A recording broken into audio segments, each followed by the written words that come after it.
Beginning ముందే రండి దమ్ముంటే అరెస్ట్ చేసుకోండి, నేను మా ఇంట్లోనే ఉంటాను, మా వాళ్ళు ఎందుకు చేస్తున్నారు ఇవన్నీ చెప్పడం. ఆ తర్వాత ఏదైతే ఇప్పుడు ఆ గన్మెన్ వాళ్ళ గన్మెన్ చేత జరిగినటువంటి ఇష్యూస్ ఇవన్నీ హడావిడి చేయడం, ముందుగానే కేసు కోర్టులో వేయించడం అతని చేత, ఎదురెత్తులు వేశాడనమాట ఇక్కడ. అది ఇక్కడ జరిగినటువంటిది డిఫరెంట్ గేమ్.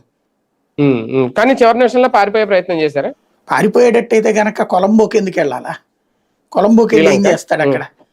సాధారణంగా వీళ్ళు సహజంగా వీకెండ్ ఎంటర్టైన్మెంట్లు లేకపోతే ఈ ఎంజాయ్ చేయడానికి పోతుంటారు ఊళ్ళు, అట్లా పోతుండొచ్చు.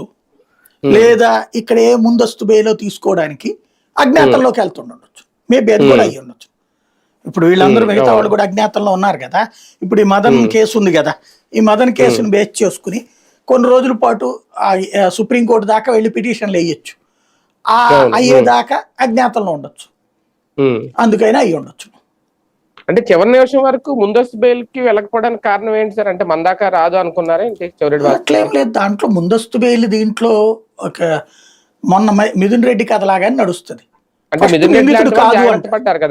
అప్పుడు కూడా ఏమైంది, మిథున్ రెడ్డిది కొట్టేశారు కదా ముందస్తు బెయిల్ ఫస్ట్.